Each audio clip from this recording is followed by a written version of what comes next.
Welcome to Breaking Prisms. I'm Stefan, this is Amanda, and this is Breaking Prisms for December 4th, where we go over Black Mirror and the Twilight Zone. Today is the Twilight Zone, episode 8, called Time at Last. Time Enough at Last. Time Enough at Last.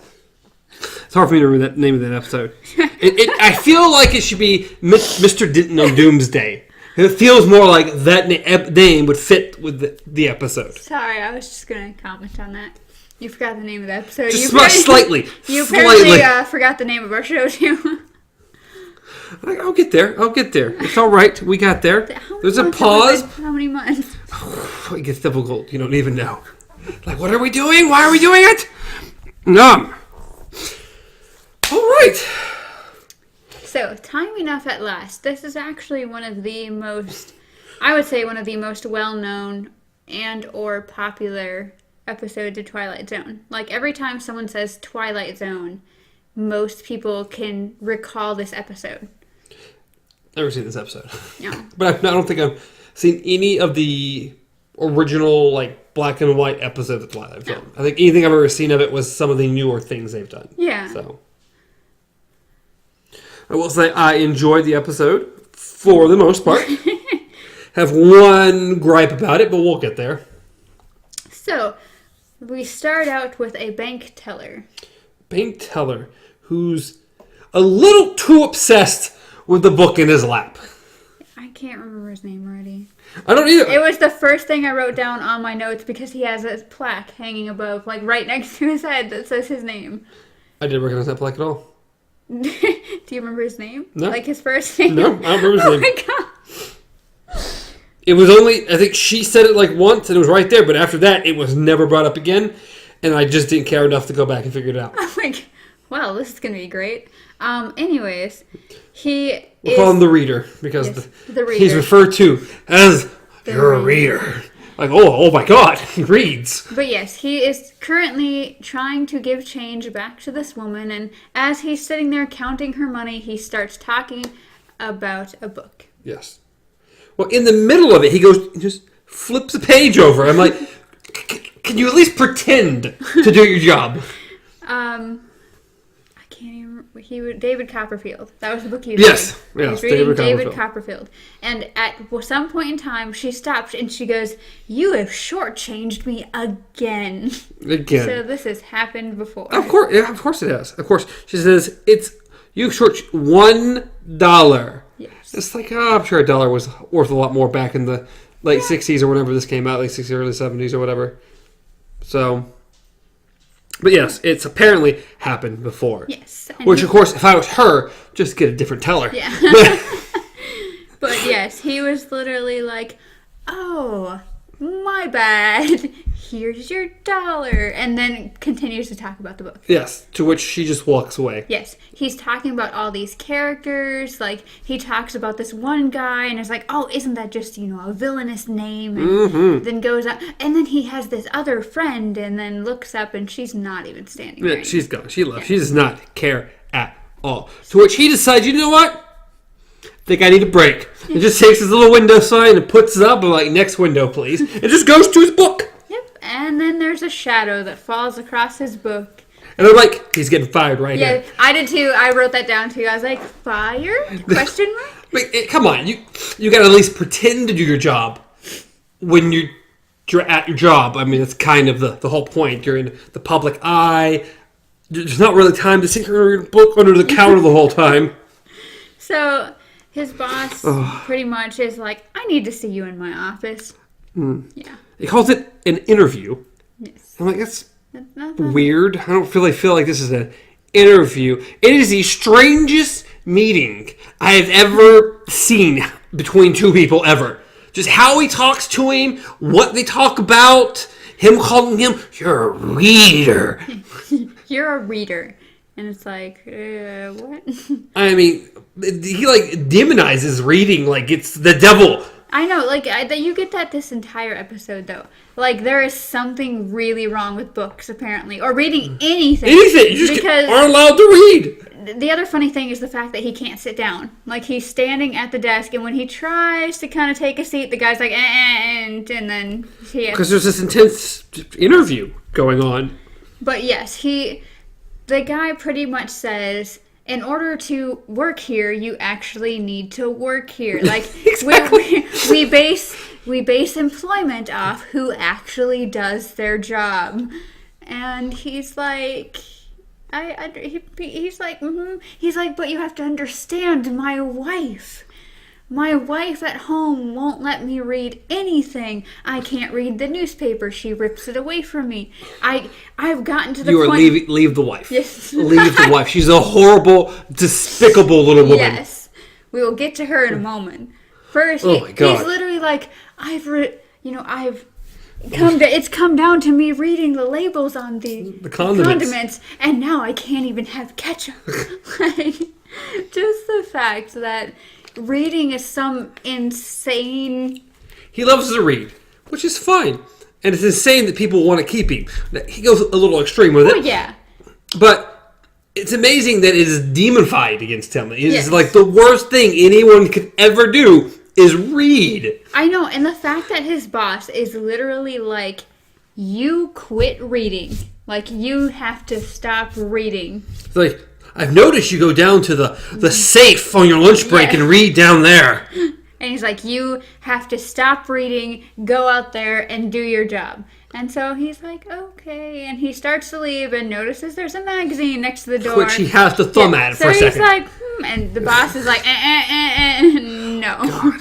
So he leaves, and it doesn't, I think it cuts directly to him. He's working...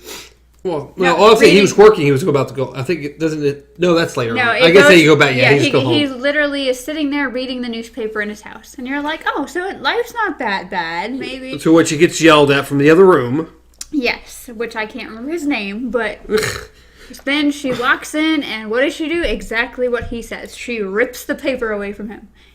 No husband of mine. Well, she makes a clever little joke. Yeah. About, well, how many husbands do you have? Yes. No husband of mine will be sitting here just...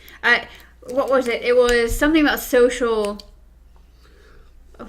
Something about him reading instead of having... Social interaction. And talking to her. Yes. So... Oh, my God.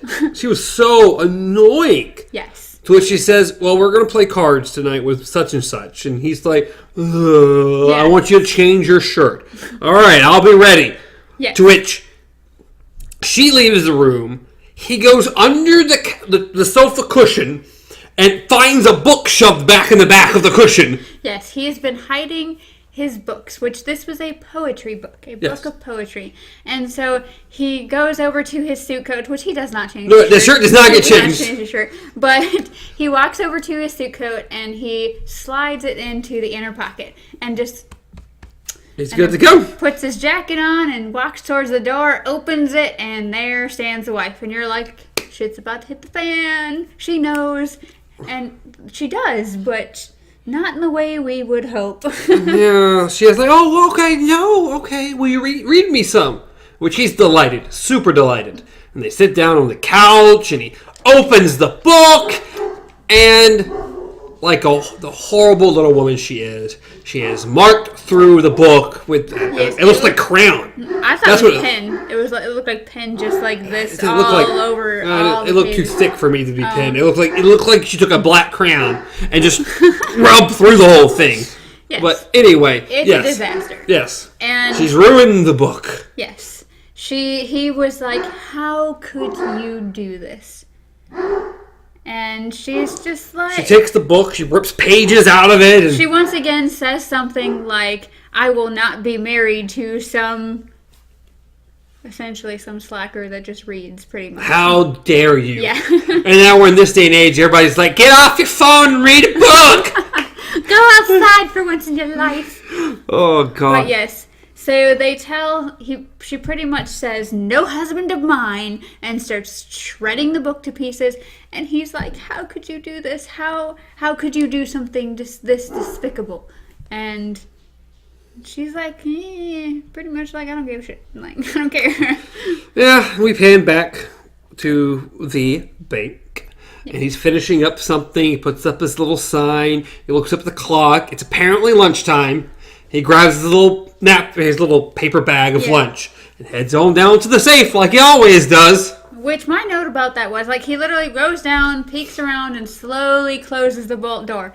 Where the fuck is the security? Like, they're not concerned. If you get past everybody to get into the safe, you can have what you want, apparently. Apparently, because every bank I go to, anywhere near the safe, there's at least one guard just, like, standing there. Even if they're not doing anything. Like, I've seen it at Keesler, too. I don't know. I don't know if I've seen one. I've seen safes though, but I don't remember recognizing a guard there. But no. I don't really know though.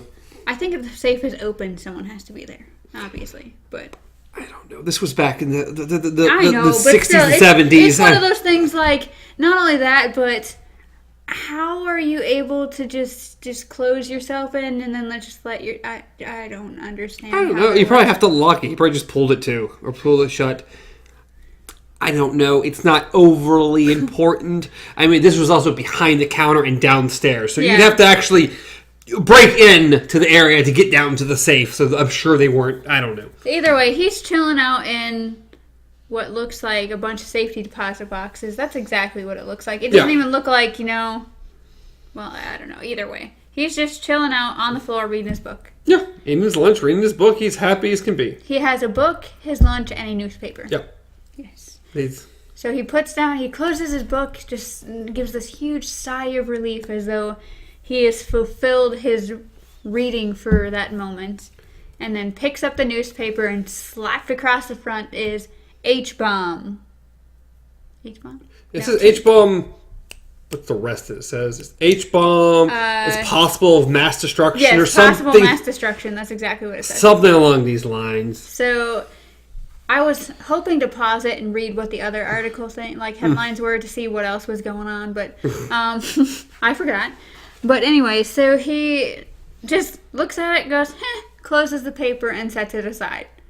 To which, here's what I'm confused about. He sets the paper aside, then suddenly, somehow, his book flips open and a watch pops out and then shatters. Yeah, that was definitely a strange little bit. I'm like, that's weird. It makes no sense at all. But it looked like magic. Like, it looked like one of those eerie, magical sci-fi moments where, like, the book magically opens to a specific page and then... But I don't know. It was just really weird. Very strange. I'm sure they were trying to... It had something to do about the bomb and whatever. I don't know. I'm sure it had something to do with that in some way. Or this is what they thought at the time would happen to some... I don't know. I just know that his book was sitting there, suddenly flipped open. Somehow his pocket watch was there. Maybe he had it... broke. Maybe he had it holding the pages, like in between the pages, marking his spot. I don't know. Either way, that flung out. And literally, it was laying there, and then it shattered. Mm-hmm. Like, it didn't hit the ground and shatter. No. It, was laying there, and then suddenly the glass shattered, and then the bomb hit. You hear the bomb. Yes. Which everything shakes, and then he rolls around for a second, and then he's magically knocked out. Yeah. With his glasses, like... But, I mean, just him being knocked out so easily was hilarious. Oh, and he just kind of rolls back a little bit, and he says, he's done. Like, all right, that's... He's a reader, okay? You're a very fragile guy. So then he wakes up and he's feeling for the door. Because his glasses are still like... Yeah, and it's dark and there's no lights and blah, blah, blah. So he feels for the little handle thing and pushes the door open. And he's still... He's just looking around and everything looks fuzzy. Yeah. And then it's like, oh, yeah, that's right. Maybe I need to put my glasses back on my face. It would help a little bit. He puts the glasses back on, and the bank is destroyed, or really, really messed up, to which he starts walking around the bank. And I'm overly surprised of no bodies are involved anywhere. It's a very clean show, okay? It is. And, like, for a bomb going off and everything, I can forgive that this doesn't look like this bomb just went off, but for no one, it's like, no bodies. Nobody. It's like people disintegrated. Okay. Oh yeah, but the bank didn't. But the bodies did. Yes. Except for the one, he sees a hand. Yeah. And that's when he freaks out. Like pretty much, he's like, "Oh, they're all dead."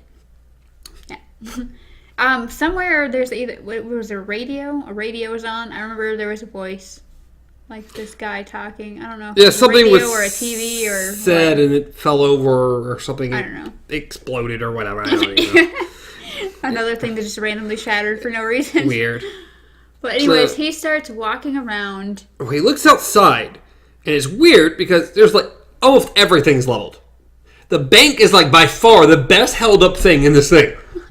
For whatever reason, the bank held up better than anything else in the town. Well, it's got to be sturdy to protect your money. Nah, we know that's not what it is. No. We just needed it not to collapse on top of the safe so he could get out. But yes, so he pretty much, he kind of has like a weird reaction to it. Because first it's like looking around like, oh my goodness, what's going on? Which is normal. And then it's like, oh, hey, this is nice. Like he finds, doesn't he go to his house?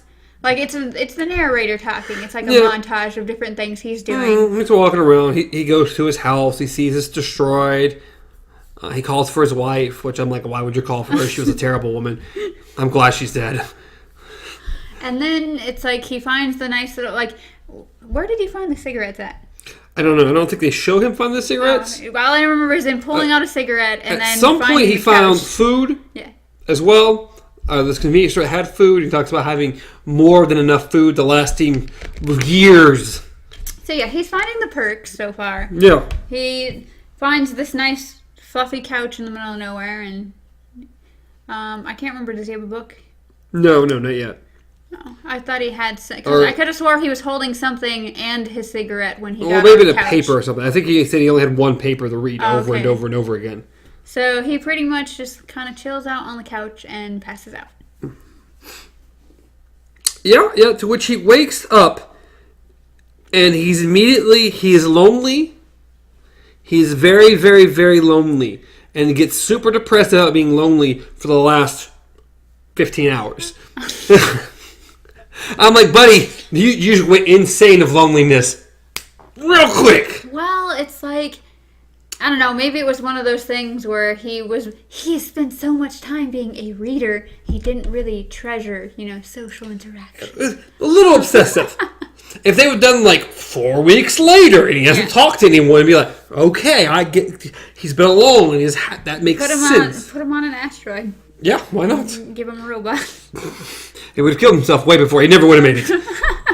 If he had books, he might have. But either way, so anyways, he wakes up, he starts freaking out, and he starts rummaging through the rubble, and there's a random gun. Yep, finds a gun. And it's like, that's it, I'm done, He's resorted to killing himself 15, 16 hours after the event. Because he's so lonely. Yes. Oh my god, buddy. And then he turns around and looks up and... the public library! And suddenly he's just stoked. He doesn't care. He pretty much, the gun's gone. Like... Oh no, he is ecstatic. Yes. So... he pretty much ditches the gun, jogs up to the library, and behold all the books he could ever want. Yes, there is time enough at last. Yes, and he goes through and he's seeing all these books, and we cut to apparently a little while later, and there's stacks of books, and he's like, January, and March, and April, and May, and this year, and next year, and the year after that, and he's thrilled to death. Yes. And I really wish the episode would have ended right there. Yeah, that would have been a good Him going through, and it's like year after year, and he's thrilled to death, sits down the steps, and pulls out a book, and it could have just ended. And the narrator could have gone on, a man who always wanted to read, finally got the chance to read forever by himself. And it could have ended, and I could have been happy camper. I think it would have been a great place to end anyways, because honestly... you kind of feel for this guy throughout the entire episode. Yeah, he's been crapped on the whole episode. Everyone's mean to him because he wants to read. And so then finally he gets into a position where he has all the time in the world to read. And he's not going to talk to anyone. He's not going to do anything. He's like in the apocalypse at this point. Yeah. So it's like, why not just give it... Fine, you want to do things to him years later when the episode's already over and we don't even notice. Or, have him kill himself then, that's fine. But at this moment, I think it would have been a nice, happy ending for him. It would have made more sense. For an episode that he's been crapped on the whole episode, to give him some kind of peace of mind by the end of it would have been decent. Yes. But the Twilight Zone isn't quite decent. It isn't sometimes. It's better than Black Mirror. Dude, Asteroid Boy got his girlfriend shot, and then was like, I don't need a girlfriend. He was fine with that. He was perfectly fine with that. He got out of prison. I say Twilight Zone tends to go the happier right more often than not. And I feel like this is an undeserved unhappy ending. Yes. Which we haven't even said what it is yet. But that's fine. They all know. He bends over, I don't remember, to pick up a book or something, and his glasses fall off and shatter so horribly bad, it's insane. And if you remember from earlier on after the bomb hit and he's walking around with his glasses crooked, he can't see shit. No, he's pretty blind. You see him the whole time. He's got like these bifocals on. Or trifocals. I mean, he is pretty blind.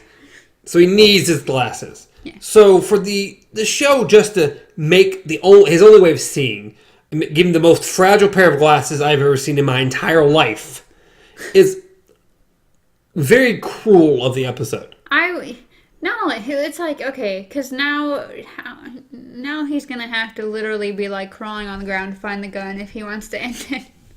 Like... Again, to me, it's unnecessarily cruel. Yes. I don't mind bad endings or sad endings in movies, in shows, in anything. If I feel it's well-deserved or it fits the plot or it makes sense for what's going on. Yeah. I hate it when it comes unexpectedly and undeserved. In my opinion, that was the movie The Mist. Yes. The ending is different from the book ending. Okay. They changed it. But I feel the one in the movie was undeserved. He gave up way too quickly. Yeah. Have you seen The Mist? Yes, I've seen The Mist. I'm making sure. I've seen The Mist. I've seen the edited ending of The Mist where they made it a happy ending. Oh, well, I haven't seen that. Oh. It's literally they're in the vehicle and the tank goes by. Like before everything happens, he just gets, like, instead of showing that, they're in the vehicle, then it cuts to the scene where the tank's going by and he gets out. And then so it just kind of shows which, in my opinion, would have made more... It just didn't make a lot of sense for him to give up instantly after everything they'd been through and kill everyone. It's like, undeserved, didn't think it really worked.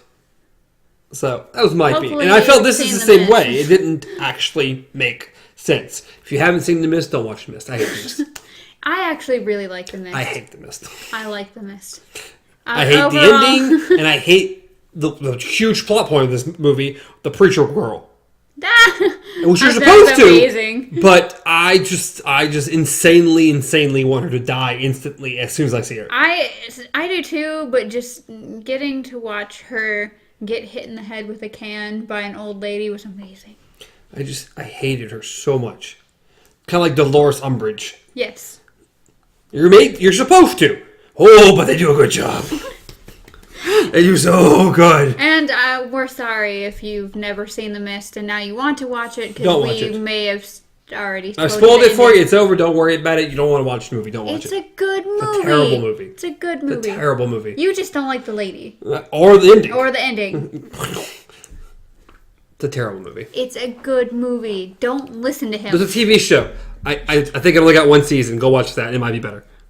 Don't advertise for something you haven't seen. It's got to be better than what I got. Ignore him. Anyway. I just felt that the episode was unjustified ending. It was. It really was. It was already cruel enough to this man throughout this episode for it to end on a cruel note. Yes. And not only that, but for all of us readers out there, it's kind of depressing. Because it's like... If you're a reader, you are doomed for everyone to hate you, and in the end, you'll die lonely, I guess. Yeah, that's pretty much what this showed me. I think I'm going to stop reading now. So... No more Dark Tower for me. So, I liked the episode, and if it would have ended on him in the books, I would have liked it a whole lot more. For those looking for a happy ending-ish, I did note before we started that maybe he'll find one of the eyeglass shops. Yeah, he's blind. He's going to rummage around till he finds glasses. Hey, survival. There's a better chance. He'll find the gun first. Yeah. Yeah. And that's what I told her before we started this. I fully it was like, you know what? We already ruined it. Let's just go into narration. If we can just add a gunshot in the ending narration, it'll make sense. Because that was all this particular episode was missing. Or a happy ending. Give me one or the other. Because the other is going to definitely happen. Here he gave up quickly. Now that he can't read at all? No, he's done. He's done. Maybe it just... I don't know, throw himself down the stairs. So he can break a leg and he has to suffer and die in starvation or something? Well, if you can't freaking find the gun, what else are you going to do? You're going to find the gun. It was very close to the library. We can find it. I'm sure there's plenty of nails and boards and shit. You're going to slowly stab yourself in the face with it? Find the gun, quick and easy. Yeah, but what if it takes you forever trying to find the gun? That's better than slow, painful death. Anyway, we're way past what the episode was about. Our focus is on his death. Anyways, that was the episode. It was really good up to that point. Let us know what you thought about it. And he was married to Dolores Umbridge. She was horrible. But... as always, you can reach me at Stars Untraveled, reach Amanda at KZPup, reach the show at Beyond Our Focus on Facebook, Twitter, Instagram, podcast services, and YouTube.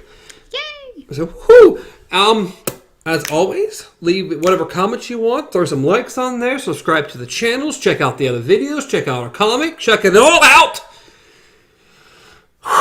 So, woosah indeed. Anything else I missed? I think we're good. Awesome plus. Next week. Black Mirror. Season 3, Episode 1. Yes. Called... we just went over it.